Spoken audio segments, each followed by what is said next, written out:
Yo les shonen, j'espère que vous allez bien, que tout se passe pour le mieux pour vous les amis. Encore une giga masterclass, cet épisode 2 de Kaiju Number 8. J'adore les gars, franchement, trop stylé.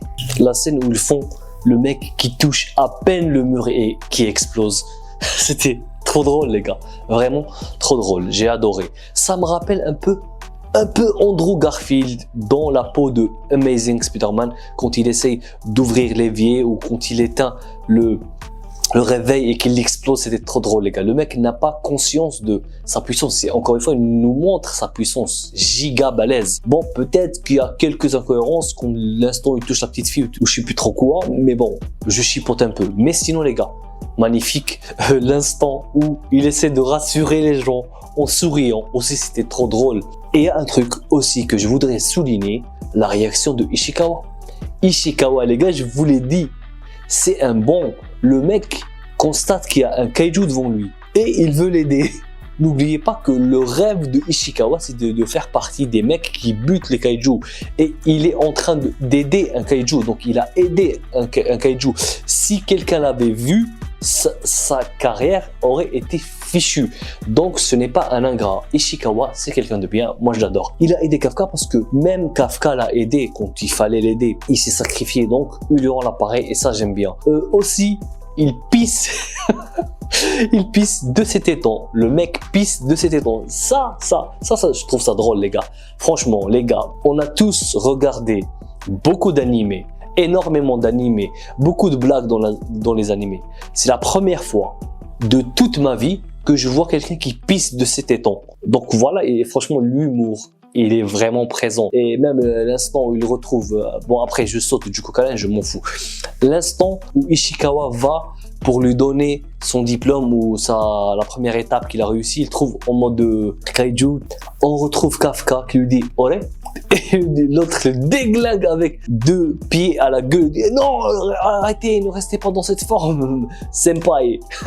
C'était trop drôle les gars. Je savais très bien que, enfin tous, on savait très bien que Kafka allait aider la petite fille. On le savait très bien. Mais à un moment donné, quand on voit Ishikawa qui lui dit « Venez, il faut qu'on se cache, il faut qu'on en profite de cette situation pour se cacher », on voit Kafka qui le suit. Et même ne serait-ce qu'un petit clin d'œil pour nous dire que au final, il n'est pas allé l'aider, mais au final, au dernier moment, on savait très bien qu'il allait venir aider le monstre. Et c'est ce qu'il a fait, c'était trop beau. Aussi, j'adore le fonctionnement de son pouvoir qui est magnifique, un peu électrifié. Il me rappelle un peu Venom. Dites-moi dans les commentaires, il vous rappelle pas un peu Venom? Trop Venom. Surtout il n'y avait pas la voix bestiale de Venom, mais il y avait la vibe vraiment Venom.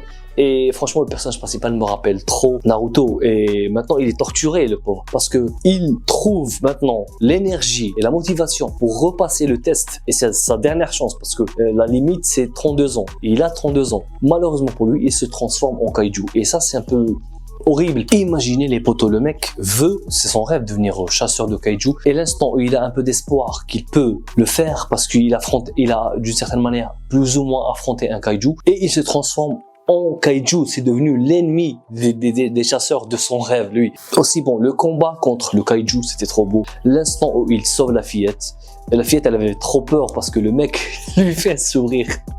Il faut que Kafka apprenne à ne plus sourire. C'est horrible. Et à se cacher. Et même, il y a un truc, les gars, j'ai vu le portrait robot le lendemain, après 3 mois, j'ai pas trop compris. Le portrait robot qu'ils ont fait, il était trop drôle. Il était trop drôle. Il ouvre ça comme ça, c'était trop drôle. Le portrait robot du vieillard qui a fait la crise cardiaque. Aussi, on ne voit pas le combat. Au final, sa pote vient. Elle est un peu du genre à la Mikasa Levi, un petit mix entre Mikasa et Levi. L'instant où elle dit à la petite fillette, t'inquiète pas, fillette, je vais exterminer pas tous les titans, mais tous les kaiju. Et la petite fillette qui lui dit « S'il vous plaît, madame, laissez le kaiju, le petit kaiju qui nous a sauvés. » Et là, elle est un peu « Quoi, tu veux que je sauve un kaiju ?» Ça me rappelle un peu Levi qui veut buter tous les titans, quoi. Aussi, l'instant où il combat notre kaiju bizarre, où il explose, franchement, l'animation, elle est trop belle, les gars. Et chaque épisode, ils nous font une pluie de sang. Et surtout la scène quand son corps de kaiju se gorge un peu de sang, c'était trop beau. C'était magnifique les gars, moi j'ai adoré. Je vous le dis les gars, on a entre nos mains, peut-être, je dis bien, l'animé de l'année. Et je pèse mes mots les gars. Peut-être c'est l'animé de l'année, j'adore moi. J'adore, je vous avais dit que c'était une bouffée d'oxygène. J'ai pas vu toutes les sorties de cette année 2024. Je sais qu'il y a Frieren qui est vraiment pas mal.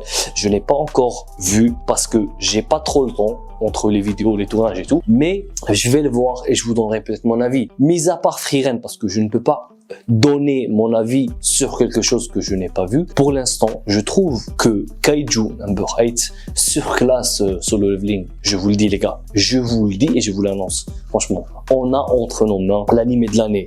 Aussi, l'examen, Chunin, je sais plus trop quoi, l'examen d'entrée qui voilà, se montre un peu intéressant avec cette meuf blondasse qui vient un peu...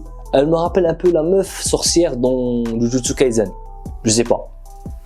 J'ai oublié son nom parce que c'est une random, on s'en bat les couilles de cette meuf. C'est une meuf un peu gosse de riche avec une Mercedes, elle veut un peu aussi Midorima, elle me rappelle un peu Midorima avec son délire de c'est mon chiffre porte-bonheur, aujourd'hui c'est le numéro 5, c'est un peu bizarre.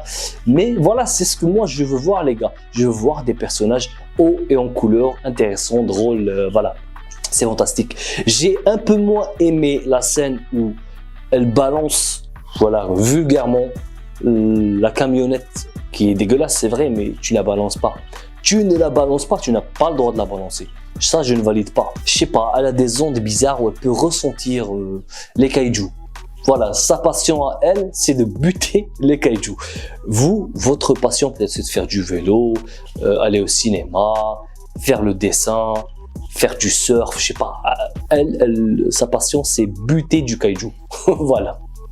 Elle est bizarre, mais franchement, elle est intéressante.